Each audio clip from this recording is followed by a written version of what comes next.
Friends, welcome to the YouTube classes. I hope आप सब ठीक होंगे। तो आज इस वीडियो में हम learning, teaching and assessment paper से सेकंड यूनिट को कवर करेंगे, जो है लर्निंग प्रोसेस एंड मोटिवेशन। तो इसमें हमारा फर्स्ट टॉपिक है sensation, definition and sensory process, यानी कि अनुभूति की परिभाषा और संवेदी प्रक्रिया। तो इंट्रोडक्शन में हम देखते हैं कि जो ह्यूमन बींग्स होते हैं वो अपने एनवायरनमेंट से इंटरेक्ट करते हैं अपने सेंस ऑर्गन के थ्रू, जैसे कि आईज, ईयर्स, नोज, टंग और स्किन। इन सब के थ्रू वो अपने एनवायरनमेंट से इंटरेक्ट करते हैं।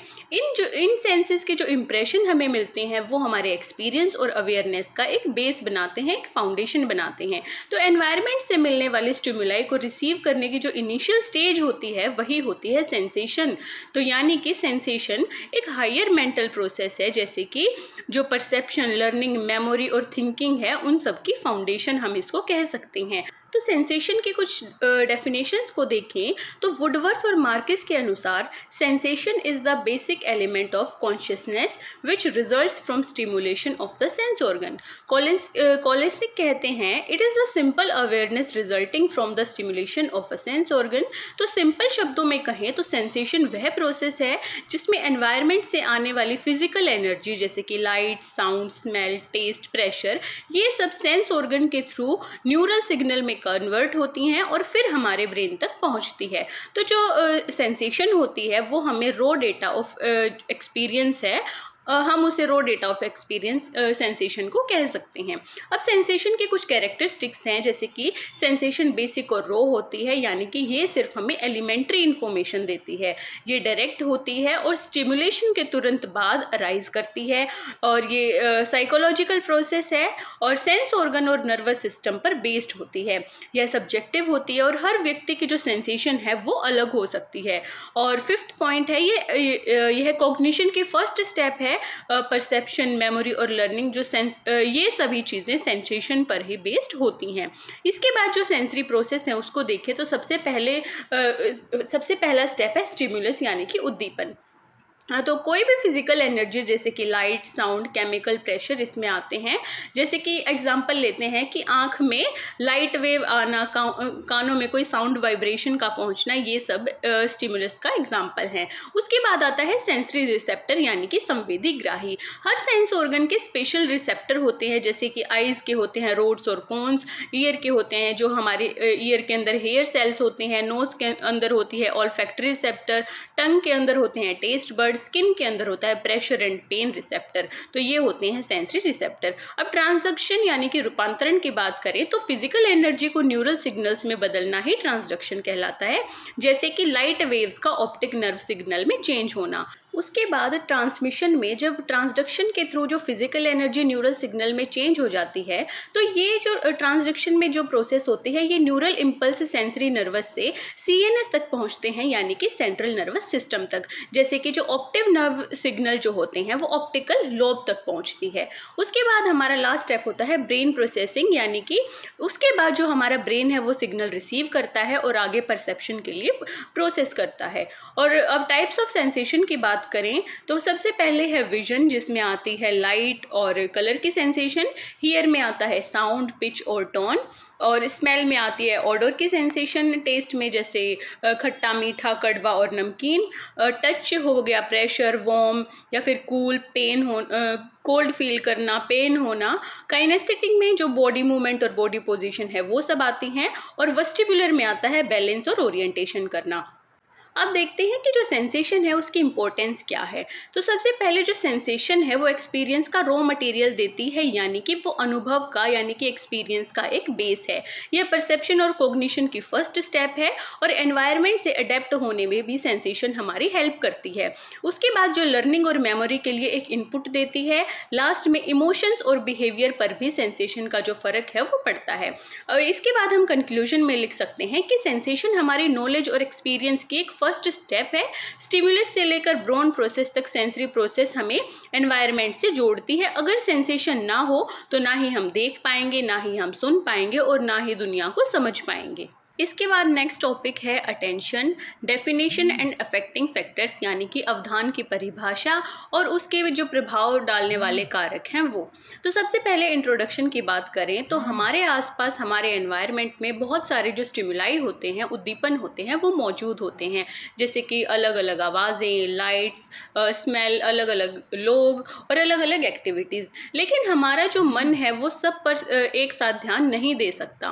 तो हमारा मन जब किसी एक चीज़, एक घटना, एक वस्तु पर फोकस करता है और बाकी सब चीज़ों को इग्नोर कर देता है तो उसे ही अटेंशन या फिर अवधान कहते हैं। तो अटेंशन को हम एक फ़िल्टर कह सकते हैं जो यह डिसाइड करता है कि किस पर ध्यान देना है और किसे इग्नोर करना है। यह लर्निंग, मेमोरी और बिहेवियर को डायरेक्ट करता है, तो इसे ही कहते हैं अटेंशन। तो जब अटेंशन के डेफिनेशंस की बात करते हैं तो सबसे पहले विलियम जेम्स ने 1890 में डेफिनेशन दी कि attention is the taking possession of the mind in clear and vivid form of one out of several possible objects और थिंग, यानी कि अवधान मन का किसी एक वस्तु या विचार पर स्पष्ट और जीवंत रूप से अधिकार करना है। उसके बाद जो टिचनर है उन्होंने कहा कि अवधान चेतना को एक वस्तु पर केंद्रित करना है, न कि किसी दूसरी पर, यानी कि उसका काम है किसी एक चीज़ पर फोकस करना, एक चीज़ पर कंसंट्रेशन करना और जो और दूसरी चीज़ें हैं उन सबको इग्नोर करना। जनरल डेफिनेशन की बात करें तो अटेंशन वो प्रोसेस है जो कि किसी एक सेलेक्टिव चीज़ पर फोकस करती है और जो अदर जो स्टिमुलाई हैं उनको इग्नोर करती है। अब अटेंशन की कैरेक्टरिस्टिक्स की बात करें तो ये एक सेलेक्टिव प्रोसेस है, यानी कि चयनात्मक है, कई चीज़ों में से किसी एक को ही चुनता है। ये डायनेमिक है, यानी कि एक चीज़ से दूसरी चीज़ पर भी ये शिफ्ट हो सकता है, बदल सकता है। लिमिटेड कैपेसिटी होती है अटेंशन की, तो सभी चीज़ों पर एक बार में ही ध्यान देना पॉसिबल नहीं हो सकता, वो एक टाइम पे एक ही चीज़ पर फोकस कर सकता है। गोल डायरेक्टेड होता है, ज़रूरत और रुचि पर निर्भर होता है। उसके बाद सबसे इम्पोर्टेंट कि ये फाउंडेशन ऑफ लर्निंग है, यानी कि बिना अटेंशन लर्निंग के ये चीज़ पॉसिबल नहीं है। उसके बाद जो फैक्टर्स अफेक्टिंग अटेंशन में हम देखें तो अटेंशन पर दो तरह के जो फैक्टर्स हैं वो असर डालते हैं। एक तो है ऑब्जेक्टिव, या जिसको हम कह सकते हैं बाह्य, और एक है सब्जेक्टिव, जिनको हम कह सकते हैं आंतरिक। तो सबसे पहले ऑब्जेक्टिव की बात करें तो ये एक एक्सटर्नल फैक्टर है। इसमें सबसे पहले आती है इंटेंसिटी, यानी कि तीव्रता। तो यानी कि जो तेज आवाज़ होती है, तेज लाइट होती है, वो एकदम से हमारा ध्यान खींचती है, तो इसे ही कहते हैं इंटेंसिटी। साइज़, यानी कि जो बड़े आकार की जो वस्तुएं होती हैं वो हमें जल्दी दिखाई देती हैं। कॉन्ट्रास्ट में जो बैकग्राउंड से अलग चीज़ प्रोमिनेंट लगती है, जैसे कि ब्लैक बोर्ड पर वाइट चौक हो गया, ऐसी चीज़ें हमें ज़्यादा अट्रैक्ट करती हैं। इन पर जो हमारा फोकस है वो जल्दी जाता है। मोमेंट की बात करें तो चलती हुई जो वस्तु होती है वो रुकी हुई की तुलना में ज़्यादा ध्यान खींचती है। नोवेल्टी, यानी कि नवीनता, नई या अनोखी चीज़ जो होती है अपनी तरफ जो हमारा ध्यान है उसको आकर्षित करती है। रिपीटेशन की बात करें तो कोई चीज़ अगर बार बार रिपीट की जाए, दोहराई जाए, तो ये भी अपनी तरफ हमारा ध्यान खींच सकती है। तो ये थे कुछ एक्सटर्नल फैक्टर्स, यानी कि ऑब्जेक्टिव फैक्टर। अब सब्जेक्टिव यानी कि इंटरनल फैक्टर्स की हम बात करें तो सबसे पहले है इंटरेस्ट। तो व्यक्ति अपनी रुचि की चीज़ पर ही ध्यान देता है, व्यक्ति का जिस चीज़ में इंटरेस्ट होता है वो उस पर ध्यान देता है।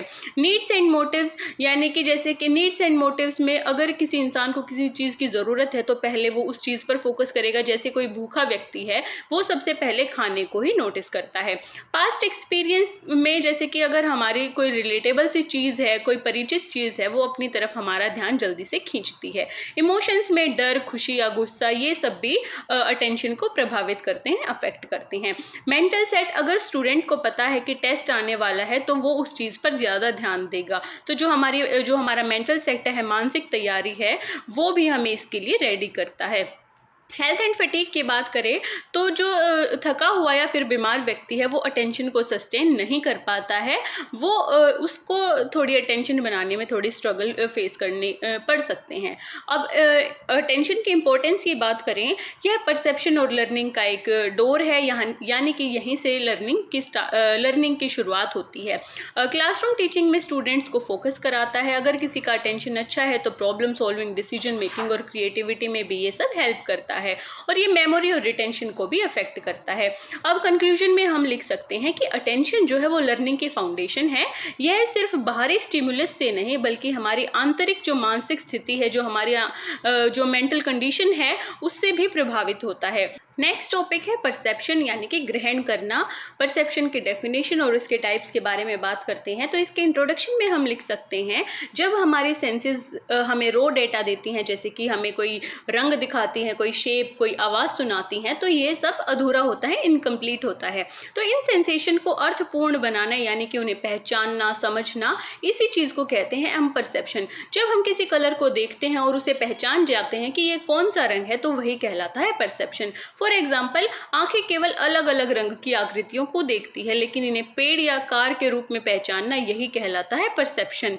तो यानी कि जो परसेप्शन है वो एक हायर मेंटल प्रोसेस है जो हमें वातावरण को मीनिंगफुल तरीके से समझाने के योग्य बनाती है। ये बताते हैं हमारे एनवायरनमेंट में कि क्या चीज़ें एग्जिस्ट कर रही हैं और उसी चीज़ को समझना कहलाता है परसेप्शन। तो डिफरेंट साइकोलॉजिस्ट ने परसेप्शन की डेफिनेशन दी है। तो गुल्फर्ड ने 1959 में एक डेफिनेशन दी कि जो परसेप्शन है वो एक ऐसी प्रोसेस है जिसके द्वारा व्यक्ति अपने सेंसेस के थ्रू कोई भी वस्तु, कोई भी उसके जो गुण होते हैं, इन सब के प्रति जागरूक होता है, वो अवेयर होता है इन सब के प्रति। उसके बाद मॉर्गन एंड किंग ने 1993 में डेफिनेशन दी कि जो परसेप्शन है वो एक ऐसी प्रोसेस है जो कि किसी भी सूचना को प्राप्त करती है, उसको कलेक्ट करती है और उसको एक मीनिंग देती है, उसको मीनिंगफुल बनाती है। जनरल डेफिनेशन की बात करें तो परसेप्शन एक वह प्रोसेस है जिसके द्वारा व्यक्ति अपनी सेंसेस से प्राप्त स्टिमुलस को अर्थपूर्ण बनाता है, यानी कि उसकी सेंसेस से उसे जो भी स्टिमुलस मिले हैं, जो भी चीज़ें मिली हैं, वो अपनी सेंसेस का यूज़ करके उसे एक मीनिंगफुल चीज़ में कन्वर्ट कर देता है। अब कैरेक्टरिस्टिक्स की बात करें तो ये सेलेक्टिव होती है, चयनात्मक होती है, जैसे कि हम सभी चीज़ों पर ही नहीं बल्कि कुछ चीज़ों पर ही ध्यान देते हैं। उसके बाद परसेप्शन एक एक्टिव प्रोसेस है। परसेप्शन सिर्फ प्राप्त नहीं होती बल्कि किसी भी चीज़ को एनालाइज करती है, उसकी व्याख्या करती है। मीनिंगफुल होती है यानी कि ये सेंसेशन को समझ में बदल देती है, उसका कोई मीनिंग कन्वर्ट कर देती है। इन्फ्लुएंस बाय एक्सपीरियंस होती है यानी कि कल्चर, पास्ट लर्निंग और जो हमारी पास्ट लर्निंग होती है वो सब हमारी परसेप्शन से इन्फ्लुएंस हो सकते हैं। सब्जेक्टिव होते हैं यानी कि अलग अलग व्यक्ति एक ही वस्तु को अलग अलग तरीके से परसीव कर सकते हैं। उसके बाद टाइप्स ऑफ परसेप्शन की बात करें तो सबसे पहले आता है विजुअल परसेप्शन यानी कि दृश्य ग्रहण। तो शेप्स, कलर, पैटर्न और डेप्थ को समझना, यही होता है विजुअल परसेप्शन। यानी जैसे कि हम पूरी भरी भीड़ में अपने फ्रेंड को भी पहचान लेते हैं, अपने पेरेंट्स को भी पहचान लेते हैं, यही होता है विजुअल परसेप्शन। उसके बाद ऑडिटरी की बात करें तो साउंड, पिच, रिदम और वर्ड्स को पहचानना, यानी कि अगर गाने की कोई धुन है उसे पहचानना, और किसी के मुंह से हम कोई लैंग्वेज सुन रहे हैं और उस लैंग्वेज को हमने पहचान लिया कि ये वो लैंग्वेज है, ये सब होता है ऑडिटरी परसेप्शन। टेक्टाइल परसेप्शन में प्रेशर, टेम्परेचर और टेक्सचर को पहचानना, यानी कि किसी भी चीज़ का जो टेक्सचर है उसको देखना कि ये प्लेन सरफेस है, ये थोड़ा उबड़ खाबड़ सा सरफेस है, हम इसको कह सकते हैं। ऑल्फैक्टरी परसेप्शन में किसी भी गंध को पहचानना, फूल की खुशबू या फिर किसी सड़ी हुई चीज़ को पहचानना। गस्टेटरी परसेप्शन में फ्लेवर जैसे कि मीठा, खट्टा, कड़वा और नमकीन, इन सब की पहचान होना। स्पेशल एंड डेप्थ परसेप्शन में ऑब्जेक्ट की दूरी और किसी भी चीज़ की गहराई को समझना। उसके बाद सोशल परसेप्शन की बात करें तो लोगों के बिहेवियर, उनकी जो भावनाएं होती हैं, उनके जो इंटेंशंस होते हैं, उनको समझना होता है सोशल परसेप्शन। जैसे कि हम किसी व्यक्ति को देखकर बता सकते हैं कि ये गुस्से में है या ये खुश है। टाइम परसेप्शन में ड्यूरेशन और स्पीड ऑफ इवेंट्स को समझना, यानी कि जैसे हम कई बार कह देते हैं कि टाइम जल्दी बीत गया है, तो ये सब होता है टाइम परसेप्शन। परसेप्शन की इंपॉर्टेंस की बात करें तो ये हमें एनवायरनमेंट को समझने में हेल्प करता है, हमारी लर्निंग और प्रॉब्लम सॉल्विंग का बेस इसे हम कह सकते हैं। सोशल रिलेशन और कम्युनिकेशन के लिए काफ़ी इम्पोर्टेंट है। और उसके अलावा जो परसेप्शन होता है वो हमारे बिहेवियर और डिसीजन मेकिंग को भी अफेक्ट करता है। और जो इंडिविजुअल एक्सपीरियंस होते हैं सबके, उनका जो परसेप्शन है वो अलग अलग हो सकता है, सबके परसेप्शन में डाइवर्सिटी देखने को मिलती है। तो इसके बाद हम कंक्लूजन में इसके बारे में लिख सकते हैं कि परसेप्शन केवल एक सेंसेशन नहीं है बल्कि उससे कहीं आगे बढ़कर उसे कोई मीनिंग देता है। विजुअल, ऑडिटरी, टेक्टाइल, सोशल और अलग अलग प्रकार के जो परसेप्शन होते हैं वे हमें दुनिया से इंटरेक्ट करने में में हेल्प करते हैं। तो ये था परसेप्शन। और इसके बाद हमारा नेक्स्ट टॉपिक है memory, thinking and problem solving, यानी कि स्मृति, चिंतन और समस्या समाधान। तो सबसे पहले इंट्रोडक्शन की बात करें तो memory, thinking and problem solving यानी कि स्मृति, चिंतन और समस्या समाधान, ये तीनों ही प्रोसेस हमारी कॉग्निशन यानी कि जो हमारी मेंटल जो क्रियाएं हैं उनकी फाउंडेशन है, उनका बेस है। तो सिंपल वर्ड्स में अगर हम कहें तो जो मेमोरी है वो हमें हमारे पास्ट के एक्सपीरियंस और नॉलेज को याद करने में हेल्प करती हैं।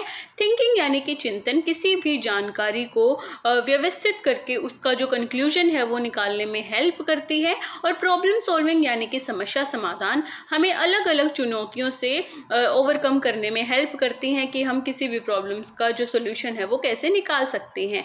अब बात करते हैं मेमोरी की। तो सबसे पहले है डेफिनेशन। तो हिलगर्ड ने कहा कि memory is the process by which information is encoded, stored and retrieved when needed, यानी कि स्मृति एक वह प्रक्रिया है जिसमें हम जानकारी को एनकोड करते हैं, स्टोर करते हैं, और नीड जब हमें उस चीज़ की होती है तो हम अपनी मेमोरी को रिकॉल भी कर सकते हैं। 3 टाइप्स ऑफ मेमोरी की बात करें तो फर्स्ट है सेंसरी मेमोरी, जो कुछ ही सेकंड के लिए रहती है, जैसे कि जब बिजली चमकती है वैसे। शॉर्ट टर्म मेमोरी में थोड़ी देर के लिए कोई सीमित जानकारी होती है, जैसे कि किसी का मोबाइल नंबर याद करना। और लॉन्ग टर्म मेमोरी में जो मेमोरी होती है वो परमानेंट मेमोरी की तरह काम करती है। इसमें हमारी नॉलेज, हमारे स्किल्स और हमारे जो एक्सपीरियंस है वो आ जाते हैं, क्योंकि ये मेमोरी लॉन्ग टर्म तक हमारे साथ बनी रहती है।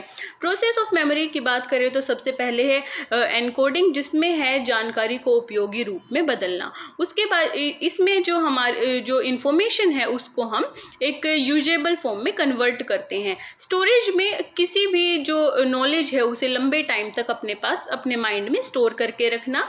रिट्रीवल में जब हमें उस चीज़ की नीड होती है तो उसे याद करना, उसे रिकॉल करना। और जो इम्पोर्टेंस ऑफ मेमोरी है, जो मेमोरी का महत्व है वो क्या है, क्योंकि ये एक लर्निंग की फाउंडेशन है। उसके बाद जो मेमोरी है वो हमारी रीजनिंग, प्रॉब्लम सॉल्विंग और डिसीजन मेकिंग में हेल्प करती है। और उसके अलावा ये हमारे पर्सनैलिटी और आइडेंटिटी फॉर्मेशन के लिए भी काफ़ी हेल्पफुल है। नेक्स्ट हम थिंकिंग की बात करते हैं। तो गैरेट के according thinking is the behaviour which is often implicit and symbolic in which ideas and concepts are manipulated.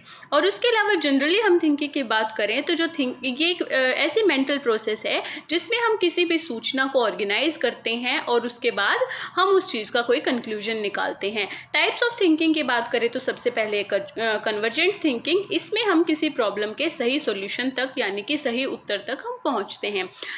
Divergent thinking में किसी एक ही प्रॉब्लम के हम अलग अलग सॉल्यूशन क्रिएटिव वे में निकाल सकते हैं। क्रिटिकल थिंकिंग में आता है एनालिटिकल और इवेल्युएटिव थिंकिंग, यानी कि किसी भी प्रॉब्लम का इवैल्यूएशन करना, उसका मूल्यांकन करना। क्रिएटिव थिंकिंग की बात करें तो इसमें ओरिजिनल और इमेजिनेटिव थिंकिंग आती है, यानी कि हम इसमें अपनी इमेजिनेशन से अलग क्रिएटिव तरीके से किसी भी प्रॉब्लम का जो सॉल्यूशन है वो निकाल सकते हैं। अब प्रोसेस ऑफ थिंकिंग में सबसे पहले आता है इन्फॉर्मेशन को रिसीव करना, उसके बाद उन कॉन्सेप्ट को ऑर्गेनाइज करना, उसके बाद अपने जो आइडियाज़ हैं उनको मैनिपुलेट करना, और लास्ट में आता है कंक्लूजन निकालना। नेक्स्ट जो इम्पोर्टेंस है थिंकिंग की वो क्या है, इससे हम प्लानिंग कर पाते हैं, हमारी लर्निंग अच्छी होती है, हमारी क्रिएटिविटी बढ़ती है, और जो डिसीजन मेकिंग है वो भी हम कर पाते हैं अगर हमारी थिंकिंग अच्छी होती है तो। नेक्स्ट हम प्रॉब्लम सॉल्विंग की बात करें तो मेयर ने 1992 में एक डेफिनेशन दी कि problem solving is a cognitive processing directed at achieving a goal when no solution is obvious, यानी कि समस्या समाधान वह प्रक्रिया है जब लक्ष्य सामने होता है लेकिन उसका आसान रास्ता हमें नहीं पता होता। तो वही है, हमारे सामने कोई प्रॉब्लम होती है और जब हम उस प्रॉब्लम को सोल्व करने के लिए अलग अलग तरीके निकालते हैं और फाइनली हम उस प्रॉब्लम का कोई सोल्यूशन निकाल लेते हैं, तो यही होती है हमारी प्रॉब्लम सॉल्विंग। तो इसके जो स्टेप्स होते हैं वो कौन से होते हैं, सबसे पहले आता है आइडेंटिफाइंग द प्रॉब्लम, यानी कि समस्या की पहचान करना। उसके बाद जो हमारी प्रॉब्लम है उसको समझना। उसके बाद एक बेस्ट सोल्यूशन, जो उसके जो पॉसिबल सोल्यूशन है, क्या क्या सोल्यूशंस हो सकते हैं, उनको जनरेट करना। और उनके बाद जो हमने सॉल्यूशन निकाले हैं उन सभी सॉल्यूशंस में से किसी एक बेस्ट सॉल्यूशन को सिलेक्ट करना, उसके बाद सॉल्यूशन को अप्लाई करना, और लास्ट में इवैल्यूएशन करके हमारा जो आउटकम है, जो परिणाम है, उसको निकालना। तो ये था स्टेप्स ऑफ प्रॉब्लम सॉल्विंग। इसके बाद है हम कौन कौन सी स्ट्रेटजीज प्रॉब्लम सॉल्विंग में अपना सकते हैं। फर्स्ट आता है ट्रायल एंड एरर। इसमें हम बार बार कोशिश कर सकते हैं। एल्गोरिथम में स्टेप बाय स्टेप अपना जो तरीका है उसे स्ट्रॉन्ग बना सकते हैं, उसे पक्का कर सकते हैं। ह्यूरिस्टिक्स में हम शॉर्टकट या फिर रूल ऑफ थंब का यूज़ कर सकते हैं। लास्ट में इनसाइट। इसमें अचानक से हमें जब किसी प्रॉब्लम का सोल्यूशन मिल जाता है, जब हम किसी प्रॉब्लम का सोल्यूशन ढूंढते हैं और एकदम से हमारे माइंड में कुछ चीज़ हिट होती है और वो उसका सोल्यूशन होता है, तो उसे हम कहते हैं इनसाइट। लास्ट में अब इसकी इंपॉर्टेंस की बात करें तो ये हमारे सर्वाइवल और एडेप्टेशन के लिए काफ़ी हेल्पफुल है। इससे हमारी जो क्रिएटिविटी और डिसीजन मेकिंग है वो इम्प्रूव होती है और हमारे डेली लाइफ चैलेंज और एकेडमिक्स में भी जो प्रॉब्लम सॉल्विंग है हमारी काफ़ी हेल्प करती है। अब कंक्लूजन की बात करें तो मेमोरी, थिंकिंग और प्रॉब्लम सॉल्विंग ये सभी चीज़ें हैं जो आपस में इंटरकनेक्टेड होती हैं, एक दूसरे से जुड़ी हुई होती हैं। तो मेमोरी हमें कोई भी जानकारी देती है, थिंकिंग उस जानकारी को ऑर्गेनाइज करके रखती है और जो प्रॉब्लम सॉल्विंग होती है वो हमें हमारे चैलेंजेस से ओवरकम करने में, हमारी जो प्रॉब्लम है उसका सॉल्यूशन निकालने में हेल्प करती है, जो कि हमारे रियल लाइफ सिचुएशंस में भी काफ़ी हेल्पफुल होती है। तो जो ये तीनों चीज़ें लर्निंग, क्रिएटिव, ये जो तीनों चीज़ें ही होती हैं ये सभी बेस होती हैं हमारी लर्निंग का, हमारे क्रिएटिविटी का और किसी भी ह्यूमन प्रोग्रेस का। इसके बाद हमारा लास्ट टॉपिक है इस यूनिट का motivation, nature, definition and Maslow theory. इसमें हम प्रेरणा की प्रकृति को, प्रेरणा की परिभाषा और इस सबसे इम्पोर्टेंट मैस्लो का सिद्धांत जो है उसको पढ़ेंगे। सबसे पहले हम देखते हैं कि जो ह्यूमन बिहेवियर होता है वो रैंडम या फिर बिना किसी उद्देश्य का नहीं होता है। हर क्रिया को ऊर्जा और दिशा देने वाली जो शक्ति होती है वही होती है मोटिवेशन। मोटिवेशन के बिना जो लर्निंग है, परफॉर्मेंस है और पर्सनल डेवलपमेंट है वो इनकम्प्लीट रह जाती है। तो नेचर ऑफ मोटिवेशन की बात करें तो ये एक डायनेमिक प्रोसेस है। मोटिवेशन स्थिर नहीं है, ये हमारी नीड और सर्कमस्टांसिस के अकॉर्डिंग बदलती रहती है। उसके बाद मोटिवेशन गोल ओरिएंटेड है, जो यानी कि कोई भी व्यक्ति होता है वो स्पेसिफिक गोल की तरफ अट्रैक्ट होता है, उसका कोई गोल होता है, इसीलिए वो मोटिवेटेड होता है ताकि अपने उस गोल को अचीव कर सके। मोटिवेशन एक इंटरनल फोर्स होती है, ये अंदर से आती है, जैसे कि भूख लगना, क्यूरियोसिटी होना, कोई भी कहीं बाहर जाना, ये सब हमारे इंटरनल फोर्सेस हैं। यूनिवर्सल होती है मोटिवेशन, सभी मनुष्य और जानवरों में पाई जाती है। ये कंटिन्यूस होती है, यानी कि जीवन भर चलती रहती है, क्योंकि जो हमारी नीड्स है, हमारी डिज़ायर्स हैं, हमारी आवश्यकताएं हैं वो कभी ख़त्म नहीं होती हैं। तो ये कंटिन्यूस प्रोसेस होती है, हमें कुछ और चीज़ चाहिए होती है, हम उसकी तरफ मोटिवेट होते हैं कि वो हमें लेना है, तो ये कंटिन्यूस होती है। वेरियस इंटेंसिटी में हम कह सकते हैं कि अलग अलग कार्य में जो लोग होते हैं वो अलग अलग टाइप के जो मोटिवेशन है उनको दिखाते हैं। डेफिनेशन की बात करें तो वुडवर्थ का कहना है कि मोटिवेशन वह अवस्था है जो व्यक्ति को बिहेवियर की ओर प्रवृत्त करती है और उसके जो लक्ष्य है, उसका जो गोल है, उसको सर्च करने में हेल्प करती है। मैकडोनाल्ड ने कहा कि मोटिवेशन वह एनर्जी है जो बिहेवियर को स्टार्ट करती है, एक मार्गदर्शन और जो व्यक्ति है उसके मार्गदर्शन को बनाए रखती है। यानी कि अगर किसी व्यक्ति ने कोई अपना गोल सेट किया है तो मोटिवेशन एक ऐसी एनर्जी है जो उस व्यक्ति को इतना प्रेरित करती है कि वो अपने गोल को अचीव कर पाए। जनरल डेफिनेशन की बात करें तो मोटिवेशन एक ऐसी इंटरनल पावर है जो व्यक्ति को कोई काम करने और उसके लक्ष्य तक पहुंचने के लिए प्रेरित करती है। उसके बाद हम बात करते हैं मैस्लो की हायरार्की ऑफ नीड्स की। तो इब्राहिम मैस्लो ने 1943 में जो ह्यूमन नीड्स है उनको एक हायरार्की में व्यवस्थित किया, यानी कि उन्होंने उसको एक पिरामिड में व्यवस्थित किया। तो इसमें उन्होंने step by step human behaviour की जो आवश्यकताएं हैं उनकी बात की है। सबसे पहले उन्होंने बात की है साइकोलॉजिकल नीड की। उन्होंने बोला है कि हर व्यक्ति की साइकोलॉजिकल नीड होती है, यानी कि भोजन, पानी, नींद और घर या फिर उसका इसमें हम कह सकते हैं रोटी, कपड़ा और मकान। तो ये सभी जीवन के लिए काफ़ी इम्पोर्टेंट है, बेसिक नीड है लोगों की। तो सबसे पहले उन्होंने साइकोलॉजिकल नीड की बात की है। उसके बाद उन्होंने सेफ्टी नीड की बात की है, यानी कि जीवन और संपत्ति की सुरक्षा, एक स्थिर एनवायरनमेंट यानी कि एक सेफ होम होना, एक सेफ जॉब सिक्योरिटी होना। उसके बाद जब उसके पास ये सब चीज़ें आ जाती हैं तो उसके बाद वो बात करते हैं लव बिलोंगिंगनेस की, यानी कि परिवार, मित्र और सोशल एक्सेप्टेंस की। इसमें जो ह्यूमंस आर सोशल बींग्स, तो हमें एक दूसरे से कनेक्ट होना चाहिए, हमारी फैमिली होनी चाहिए, फ्रेंड्स होने चाहिए, वो इसकी बात करते हैं।